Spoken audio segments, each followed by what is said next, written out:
Hotep, everybody. This is Michael Imhotep, founder of the African History Network and host of the African History Network show. It is Sunday, June 23rd, 2024, and we are live. I wanted to come on and talk about my new online history course that is starting up today. I'm getting ready to jump off of here and start teaching this class. It's called Black Resistance Movements from the Haitian Revolution, U.S. Civil War, Civil Rights Movement, and Black Power Movement, 1800 to 1968. So this is an exciting 10-week online course that I'm teaching. I wanted to come on and give you all a brief overview of the class. Okay, so this class focuses in on history from 1800 to 1968 till about 1971, with the start of the war on drugs, declared June 17th, 1971 by Richard Nixon. Okay. And this class focuses on what leads up to the Civil War taking place. What are some of the laws and policies put in place that lead us to where we are right now? We deal with the Jim Crow era, the Reconstruction era, in the aftermath of the insurrection that we saw on January 6, 2021 at the U.S. Capitol. Many leading historians drew parallels between the violence that we saw January 6, 2021 and the Reconstruction era, which is from 1865 to 1877. Okay, the Reconstruction era, right after slavery ended.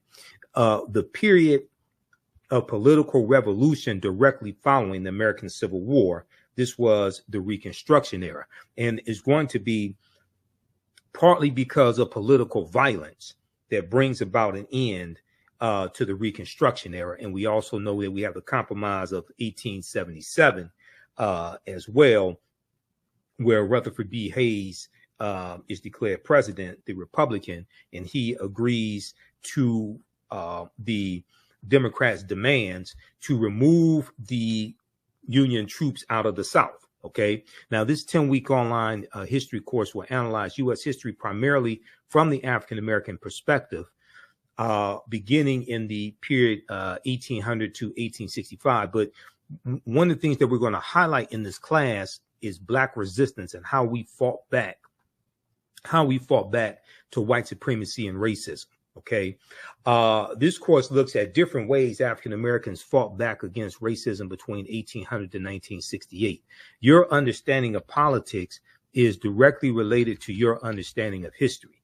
Your understanding of politics is directly related to your understanding of history. We'll analyze U.S. history primarily from the African American perspective, beginning with the Haitian Revolution, which is 1791 to 1804, and the Louisiana Purchase of 1803, because the Louisiana Purchase of 1803 and the Haitian Revolution, those two events are related. And we know that the Louisiana Purchase is going to double the size of the U.S. at the time. And the U.S. is going to get 828,000 square miles of land from France.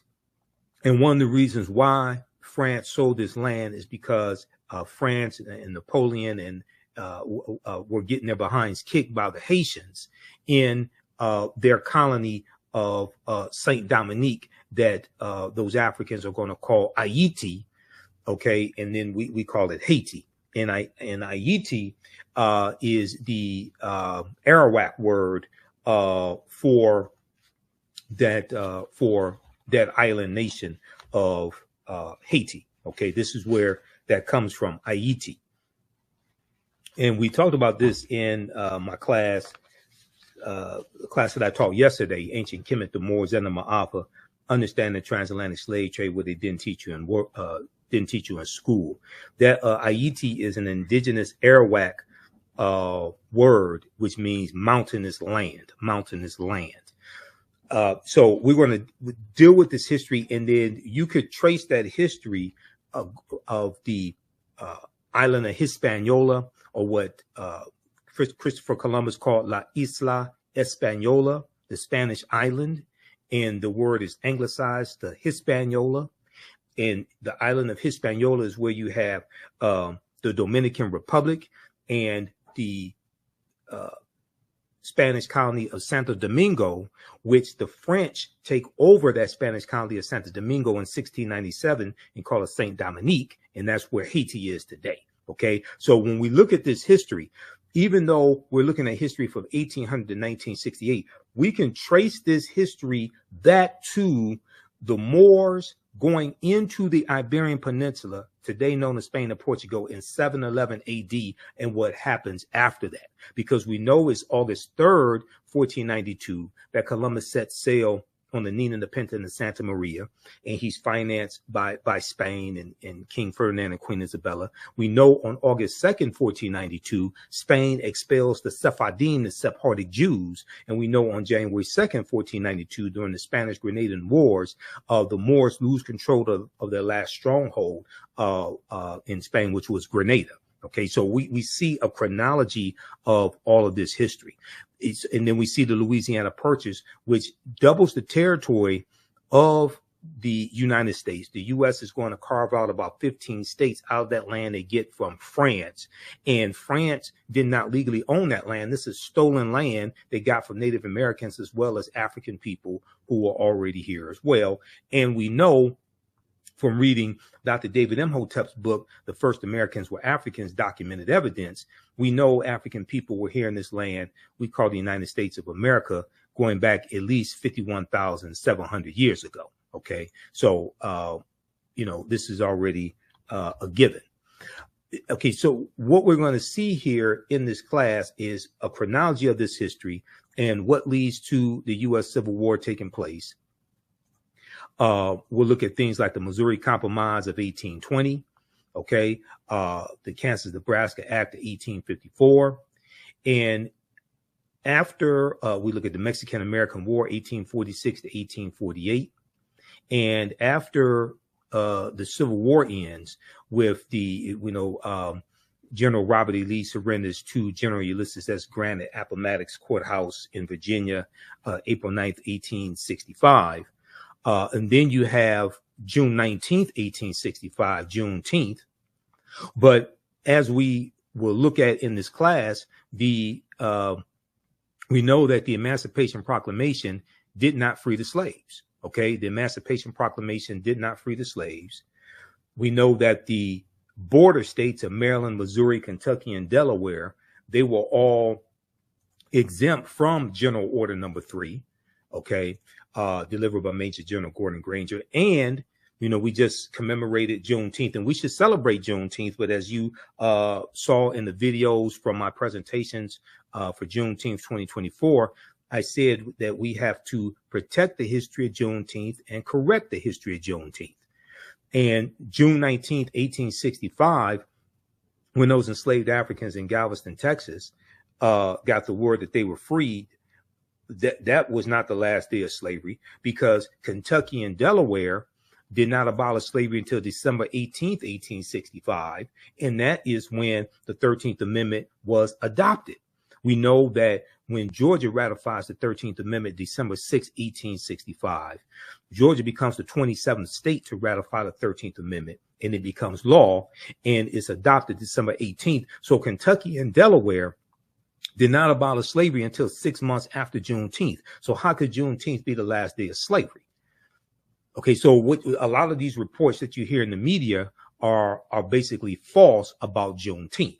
Okay, so we go through and we look at some of these original documents. We look at the U.S. Constitution, Emancipation Proclamation, things of this nature. And the Reconstruction era is a very, very important period of history that's not talked about a lot in schools. Okay, and Americans, number one, are very ignorant of history, but Americans know very little about the Reconstruction era as well.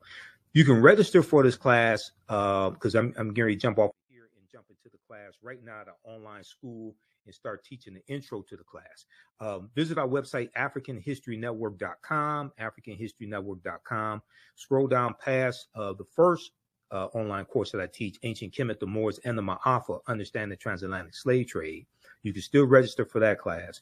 But this new one right here, Black Resistance Movements, this really ties into the political climate what we see going on in America right now, the backlash against diversity, equity, and inclusion, the resistance against any type of reparative justice or reparations, the attack on voting rights as well, the January 6, 2021 insurrection, which was political violence. All of this is what we see. The seeds of all this during this period of time from 1800 to 1970. Okay, so this 10-week online course, Black Resistance Movements from the Haitian Revolution, U.S. Civil War, Civil Rights Movement, and Black Power Movement. You can register right here for it. Click right here, register for full course. It's on sale, $80. You can register for both classes. We have a bundle pack for $120. It's about a $300 value. There's going to be some bonus content. You're going to get my Juneteenth lecture free when you register for this new class as well, Black Resistance Movements. Okay, so visit our website, AfricanHistoryNetwork.com. and register for it, and we'll see you in class. I want to go back to this PowerPoint presentation. These are some of the actual slides from the class. There are 80 to 100 articles that we look at in this course, and there are numerous slides that I put together for this class as well. There's 2 binders full of articles that I teach, because it's really close to about 100 articles that we look at here. So we go through, we look at the 13th Amendment. Now, contrary to popular belief, people think the 13th Amendment has an exception clause because it says,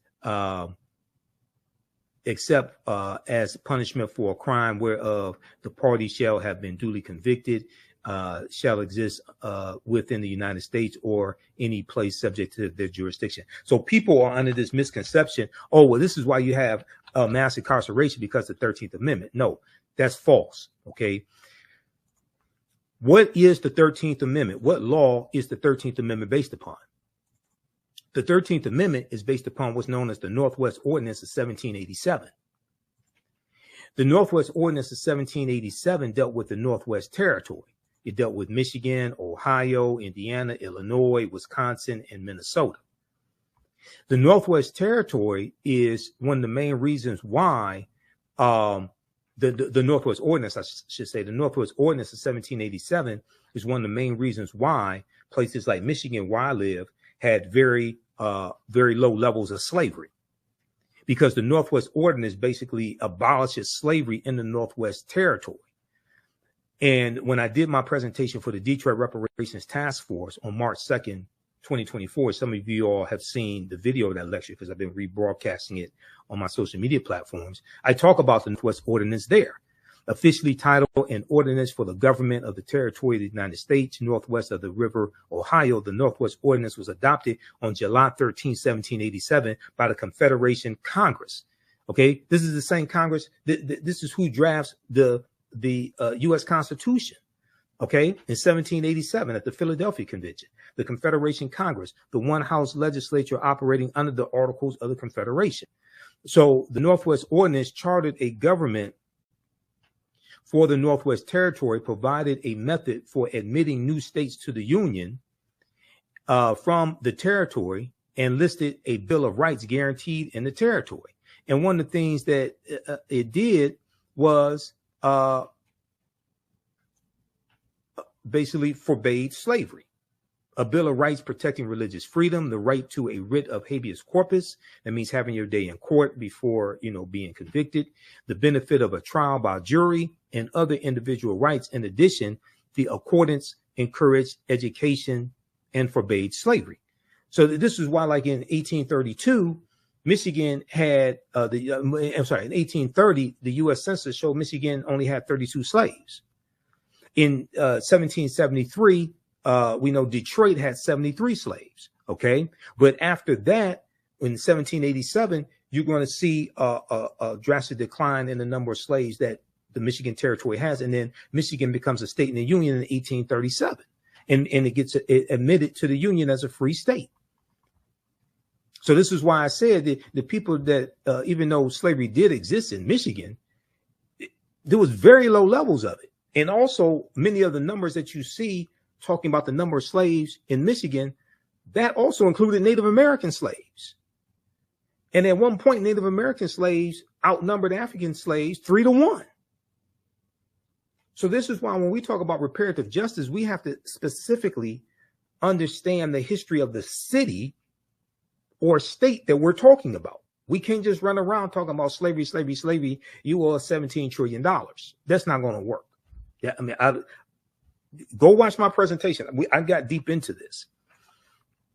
Okay, so so we go through and take you throughout history. We look at the Reconstruction era, right? The Reconstruction era is not talked about a lot in schools. And there was a excellent article from time.com, Time magazine, that I use in the class. And it deals with how schools are not teaching about the Reconstruction era. And the Reconstruction era is extremely important to understand because it helps us better to contextualize what is taking place right now. What is taking place right now? The attack on critical race theory, okay? The banning of books that are taking place, especially books dealing with the history of slavery and the civil rights movement, things of this nature.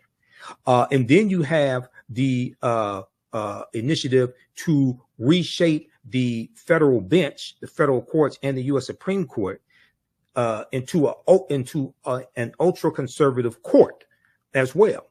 So we see all this continuation, all these political fights, things like this coming from the Reconstruction era and going into the Jim Crow era. A new report finds that 45 states are failing to teach students about the period that shaped race relations after the Civil War. Now, this is an excellent article from January 12, 2022 by Olivia B. Waxman for Time magazine. And this was basically a year and 6 days after the January 6, 2021 insurrection. In this article, it says in the aftermath of the insurrection a year ago at the U.S. Capitol, many leading historians drew parallels between the violence that we saw January 6, 2021 and the Reconstruction era, the period of political revolution directly following the American U.S. Civil War. So Civil War is 1861 to 1865. Quote, now, Eric Foner is one of the top historians when it comes to the Reconstruction era, okay? Historian Eric Foner said, quote, the events we saw reminded me very much of the Reconstruction era, okay? The events we saw reminded me very much of the Reconstruction era and the overthrow of Reconstruction, which was often accompanied or accomplished, I should say, by violent assaults on elected officials. So whether we have like the Clinton, Mississippi riot of 1875, where President Ulysses S. Grant refused to intervene. He implemented his non-intervention policy, but he intervened in 1871 using the Ku Klux Klan Act of 1871, and he cracked down on Ku Klux Klan activity in South Carolina. He declared martial law in 9 counties in South Carolina, and this is after Congress passed the third of the enforcement acts, and this one is section 241 of U.S. Code, is known as the Ku Klux Klan Act of 1871. Okay, now Eric Foner is the author of the book Reconstruction, America's Unfinished Revolution, 1863 to 1877. He said this in an interview with the New Yorker magazine published a week after the January 6, 2021 insurrection.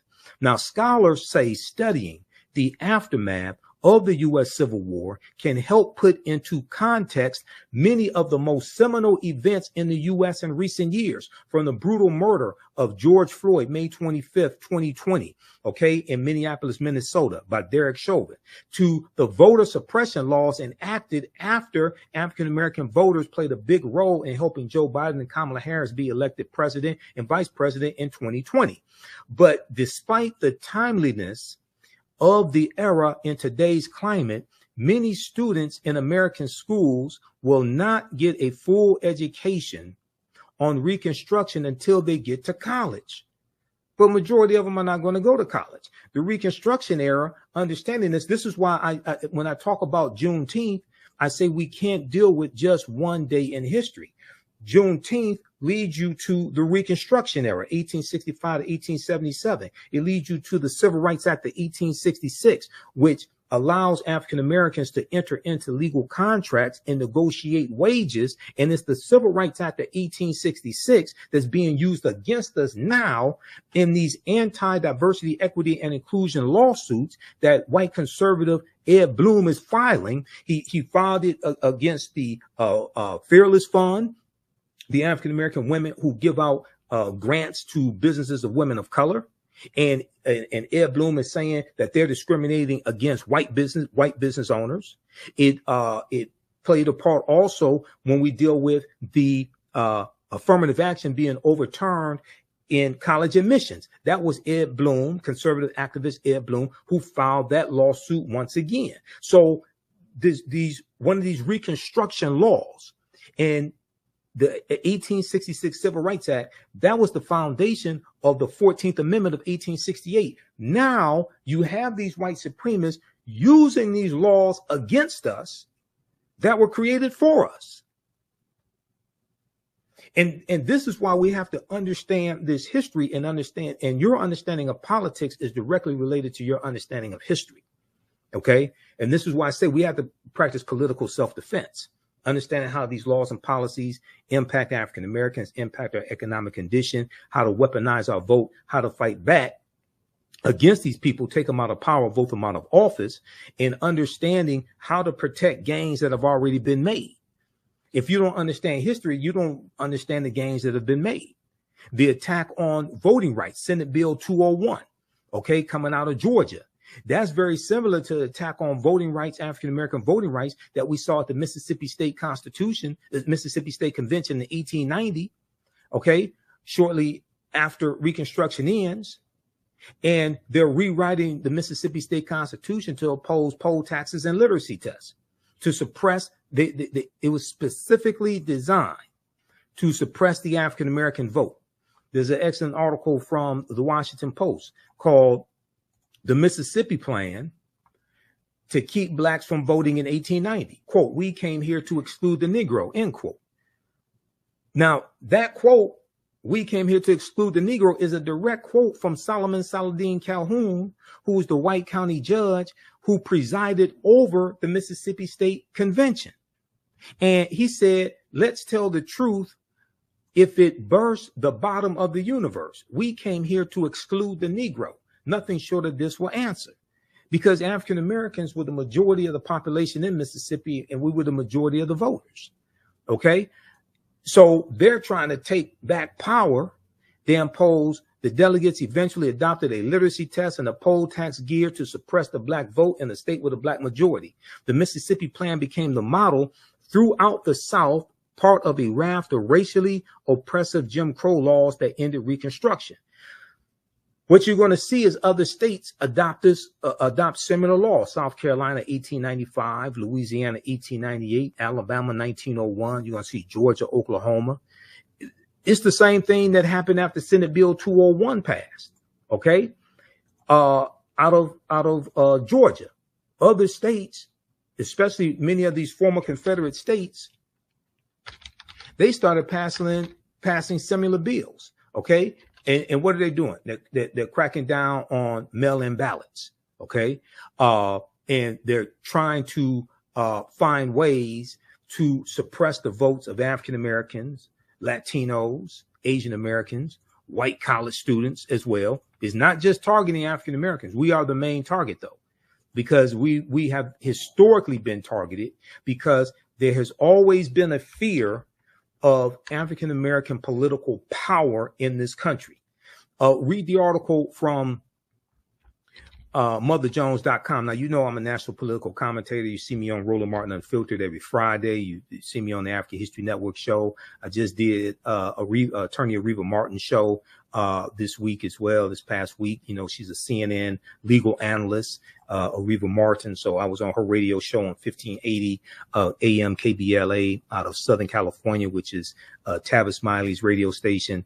I did the Carl Nelson show on WOLB Baltimore, Radio 1. I did his show on Monday, June 17th. We dealt with Juneteenth history and politics and the 2024 presidential election, etc. Look at this article right here, May 13th, 2021. Leaked video, Dark Money Group brags about writing GOP voter suppression bill across the country. Quote, we did it quickly and we did it quietly, end quote, said the executive director of Heritage Action. Now, this is an excellent article that I use in my classes. This is written by Ari Berman and Nick Sergey. Ari Berman used to write for thenation.com, and during the 2016 presidential election, Ari Berman wrote a series of articles dealing with the voter suppression that was taking place during the 2016 presidential campaign. And he has one article that deals with how there are 868 fewer polling places to vote at in the 2016 campaign. That's a direct result of Shelby County versus Holder, U.S. Supreme Court case of 2013, which gutted Section 5 of the 1965 Voting Rights Act. Well, the reason why you needed the 1965 Voting Rights Act is because of what happened in Mississippi in 1890 at the Mississippi State Convention, and what happened in Florida in 1889 when Florida was the first state to have poll taxes, and what happened in South Carolina and Georgia and Alabama when they rewrote their state constitutions. This is why you needed the 1965 Voting Rights Act. And you've had white supremacists who've been trying to weaken the 1965 Voting Rights Act or revoke it altogether, basically since it was implemented. So quickly here, when we look at this piece from Mother Jones, okay, how many of you all know this? Senate Bill 201 was crafted by Heritage Action for America. Here's what happened. In a private meeting last month with big money donors, the head of a top conservative group boasted, I want everybody to see this. We're going to zoom in on this. The head of a top conservative group boasted that her outfit had crafted the new voter suppression law in Georgia and was doing the same with similar bills for Republican state legislators across the country. They did it with Senate Bill 201 in Georgia, and they did it with other similar bills in Republican state legislators across the country. Quote, in some cases, we actually draft them for them, end quote, she said, or we have a sentinel on our behalf, give them the model legislation so it has that grassroots from the bottom up type of vibe, end quote. The Georgia law had, quote, 8 key provisions that Heritage recommended. Jessica Anderson, the executive director of Heritage Action for America, a sister organization to the Heritage Foundation, told the foundation's donors at an April 22nd gathering in Tucson, Arizona, in a recording obtained by the watchdog group Documented and shared with Mother Jones. Those included policies severely restricting mail ballot drop boxes, preventing election officials from sending absentee ballot request forms to voters, making it easier for partisan workers to monitor the polls, preventing the collection of mail ballots, and restricting the ability of counties to accept donations from nonprofit groups seeking to aid in election administration. Okay, now this law was signed into law by Georgia Governor Brian Kemp, and when he signed it, he was in a room with all white men. And he's sitting down at the desk, and above him is a painting of a slave plantation. Go research this when they did this. Okay. But check this out. It gets deeper. Do you know who the Heritage Foundation is? The Heritage Foundation is an ultra right-wing conservative think tank. And they're the ones who engineered Project 2025. The Heritage Foundation. Have you heard about Project 2025? All of this stuff, all the history and politics is connected. This is what we deal with in this class. This is why I had to create this class, because the first course that I teach, Ancient Kemet, the Moors, and the Ma'afa, Understanding the Transatlantic Slave Trade. So we deal with history going back thousands of years and deal with what leads up to the transatlantic slave trade. And we deal with the transatlantic slave trade, like, globally, and then deal with it here in the US. And, you know, we leave off like in the early 1800s. But I realized that crucial period of time from 1800 to 1970 or so, we really have to focus in to understand what happened during that period of time, because that puts us on a direct trajectory to where we are today, especially the collapse of Reconstruction and then going into the Jim Crow era. We look at the Lily White movement in 1928, which was the effort of Republicans to push African Americans out of the Republican Party, going back to 1928, when Republicans appealed to Southern segregationist Democrats in 5 former Confederate states to get them to vote for Herbert Hoover, who was the 1928 Republican candidate for president, and Herbert Hoover won. We know Herbert Hoover mishandled the Great Depression and loses to Franklin Roosevelt in the 1932 presidential election. Okay, so we get to see a chronology of all this history. But Project 2025, and I talked about it when I was on Carl Nelson's show. We talked about it on. We've been talking about it on Roland Martin Unfiltered as well. But if you take a look at this, this is a 900 plus plan dealing with ultra right-wing policies that conservatives want to get put in place. And you have about 100 100 of these right-wing organizations that are signed on to Project 2025. I'm pulling up here an article. Okay, now there's numerous articles on this. Here's one from USA Today. If you haven't heard about Project 2025, you got to go research this. What is Project 2025? The Presidential Transition Project Explained. Now, this is from June 10th, 2024 from USA Today.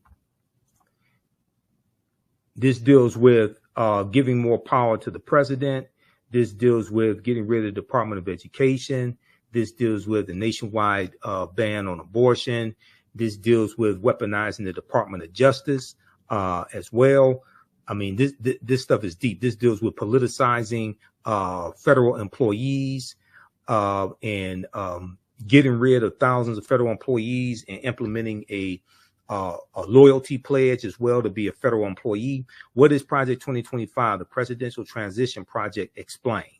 This is from the USA Today.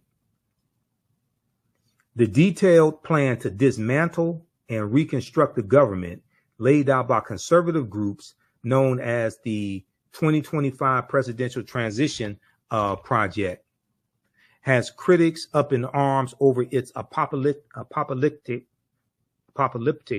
and authoritarian nature. The Heritage Foundation, a conservative think tank in Washington, D.C., led an effort to create the more than 900-page Mandate for Leadership published in April 2023. So this is the type of planning these people are doing. Reimagining the executive branch and presented a plan to overhaul several government agencies, including the FBI, for the country's next conservative president to follow. Now, the Heritage Foundation did something similar in 1980 with their Mandate for Leadership. And and that was a book in 1980 that contained 2,000 policies they wanted the Reagan administration to adopt. The Reagan administration adopted 60% of those policies in the first administration of Ronald Reagan. And these were a lot of anti-African American policies. These policies calling for smaller government, attacking poverty programs, all different types of negative things like this. According to the project's website, the playbook provides a governing agenda and a lineup of people ready to implement it to, quote, rescue the country from the grip of the radical left. Rescue the country from the grip of the radical left. It includes a domestic and foreign policy agenda, a list of personnel, training, and a 180-day playbook. Read the rest of this here, dealing with Project 2025. Okay. Now there are numerous articles on this, and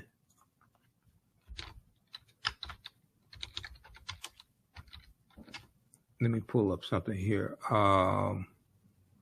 This is one from, let's see.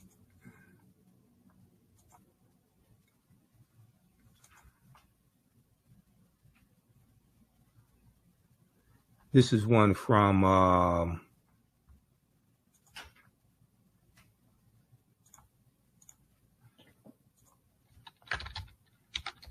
I'm not going to pull up that one. That's a video.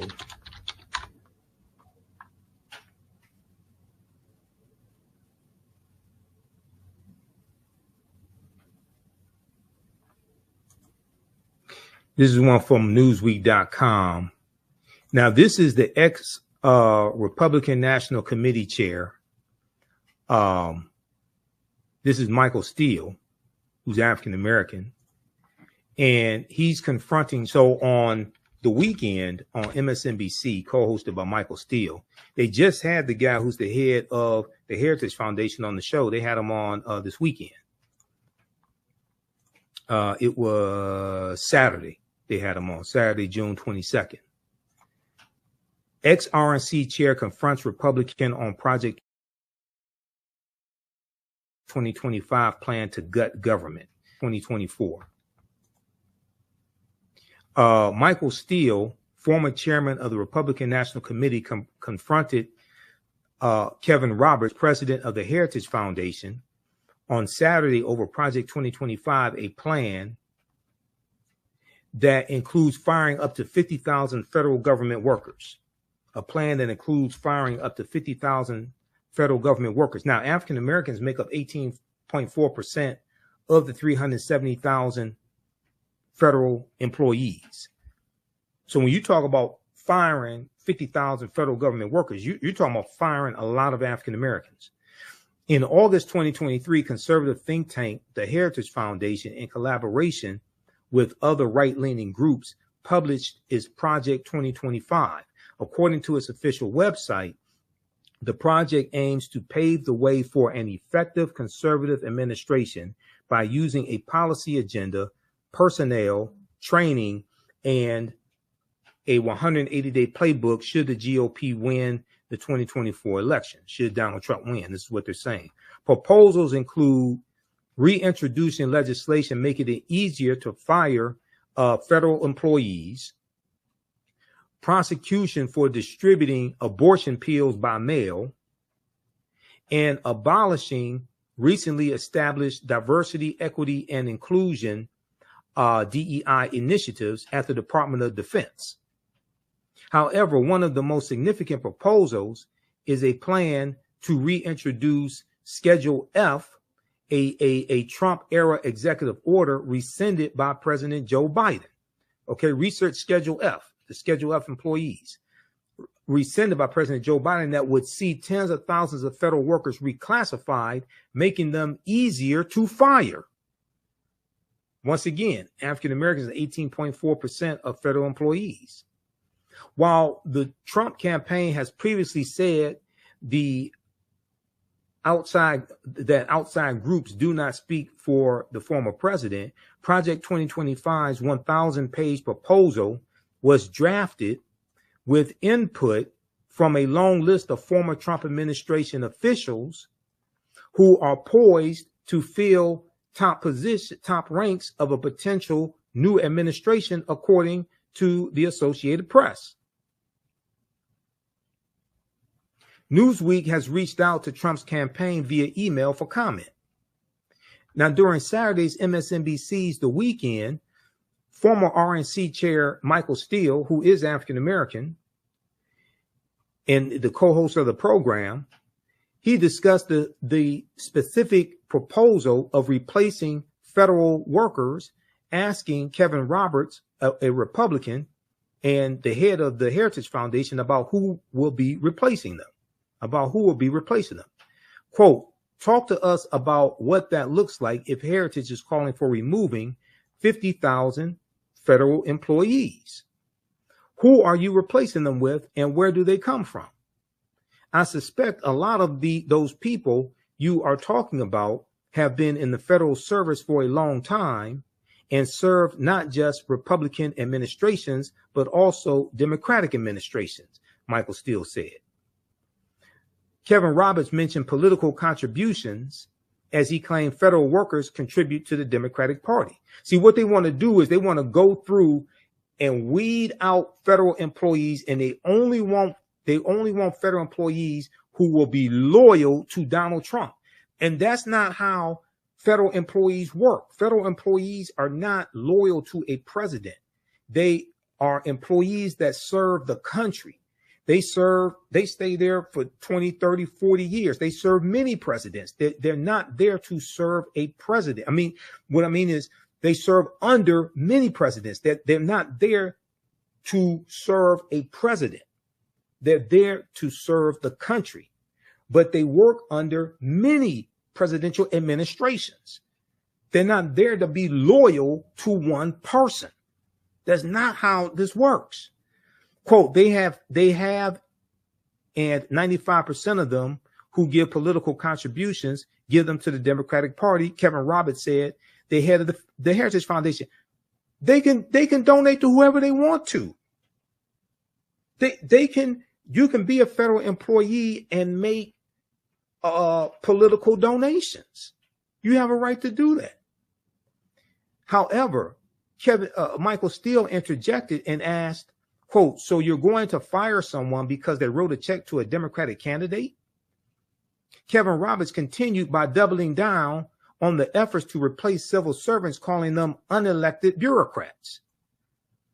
Quote, now we're going to fire someone. He said, no, quote, no, we're going to fire someone, and the number needs to be more than 50,000 people, considering there are more than 2 million federal employees because of over the last century, the radical left has seen the administration state as the fourth branch of government. They're unelected bureaucrats, but ultimately we have to devolve power from the imperial city of Washington back to the people. You listen to this guy. This guy sounds crazy as hell. Go to MSNBC.com. Go to The Weekend. Watch the interview that they did. That the TV, not the pop artist, The Weekend, not him. The political show on MSNBC, The Weekend. Okay, with Michael Steele and Simone and Menendez. Okay, go watch that. They interviewed Kevin Roberts Saturday, June 22nd, 2024. This dude sounds like a Trump bobblehead, full of conspiracy theories. And he's the head of the Heritage Foundation. This is the organization that created Project 2025. Not only that, the 226 federal judges that Donald Trump got confirmed, and the 3 Supreme Court judges, those judges came from lists submitted to him from the Heritage Foundation and the Federalist Society.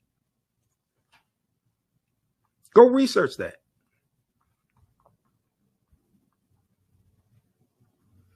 Okay, read the rest of this article here. This is how deep this is. Your understanding of politics is directly related to your understanding of history because they both intersect. And when we study history from 1800 through 1970, and we're going to end in 1971 with Richard Nixon declaring his war on drugs after he ran for president in 1968 and won in 1968, and he won on the platform of law and order, which basically means lock up black people, protect white people. And he ran on a backlash to the civil rights movement, the Black Power movement, the rebellions taking place across the country, attacking the anti-poverty programs that the Great Society programs from President Johnson. He attacked a lot of those programs as well. Okay. So so how do you all like this type of information? Give us a thumbs up, give us a heart, give us a like. This is a very, very timely class, and this helps you to better understand what's taking place in the country right now, dealing with politics, news events, people reclaiming the Confederacy. We just did a story on Roland Martin Unfiltered where 2 schools in Virginia just voted to rename the schools after Confederate heroes because they changed the names of the schools in 2020 when you had a racial reckoning taking place in this country because of the killing of George Floyd. Now you see a recalibration. Now you see people trying to go back to the way it was because they want to hold on to white supremacy. You have a lot of people that want to hold on to the Confederacy. We're going to deal with the Confederacy in the class, but nations don't name schools and don't have monuments honoring traitors to that nation. The Confederacy, these were traitors who committed treason based upon Article 3, Section 3 of the U.S. Constitution. The U.S. Constitution defines treason. And they committed treason based upon Article 3, Section 3 of the U.S. Constitution.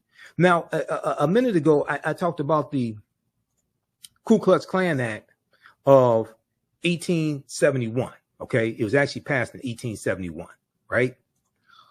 How many people know that Traitor-in-Chief Donald Trump is being criminally prosecuted right now by special counsel Jack Smith using Section 241 of the U.S. Criminal Code?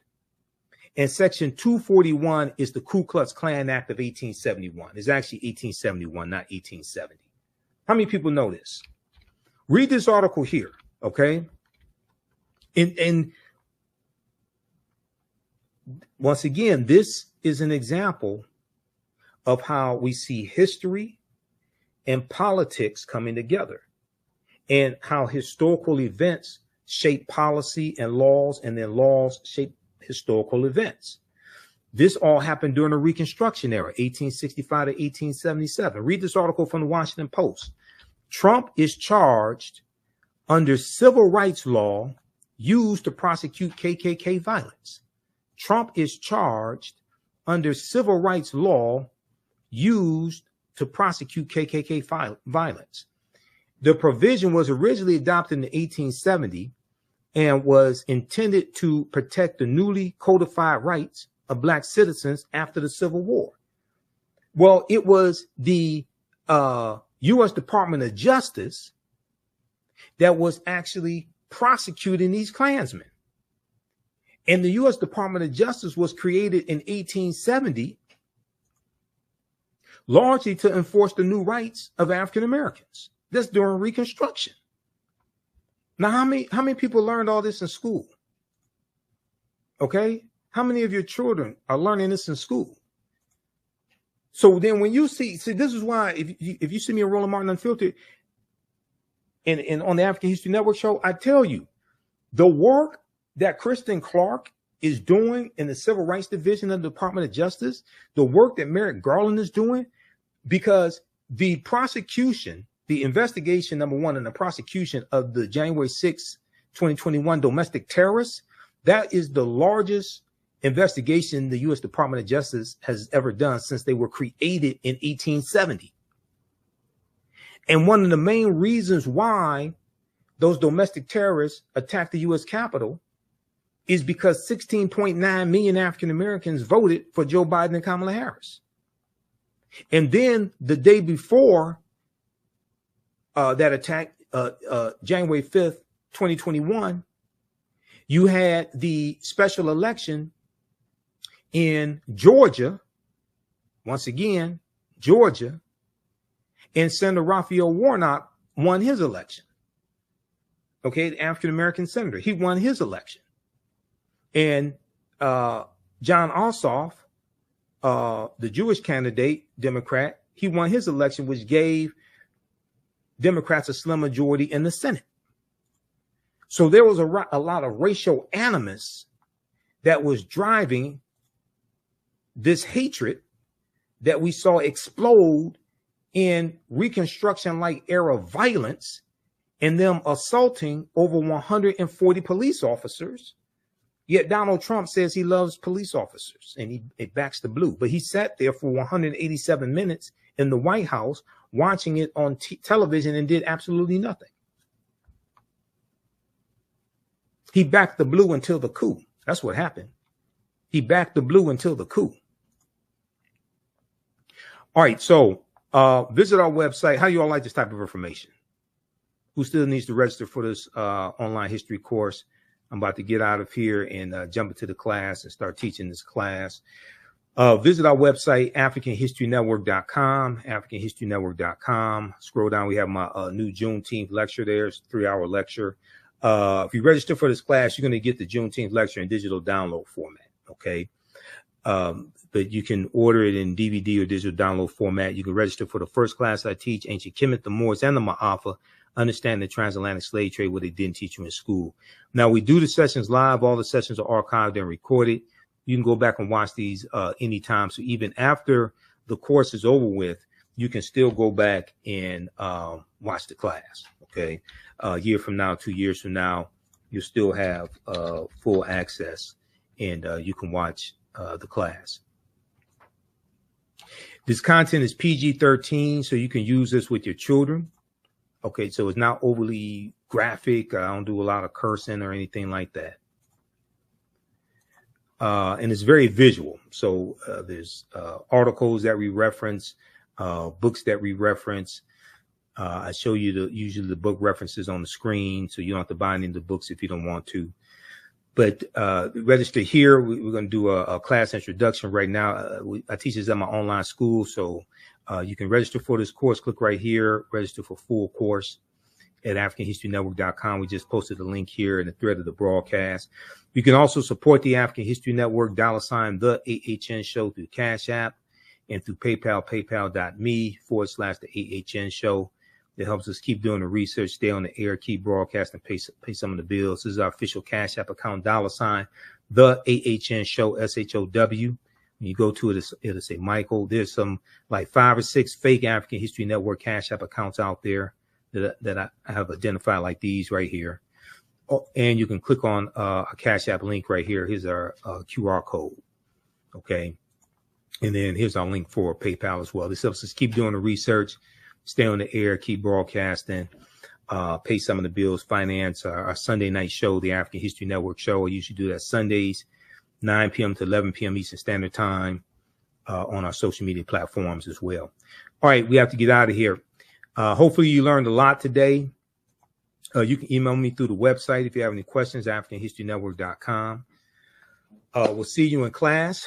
Remember, right now is corrects wrong behavior. What you do for yourself, what you do to yourself, and what you allow other people to do to you and get away with is based upon what you think about yourself. What you think about yourself is based upon what you have been taught about yourself.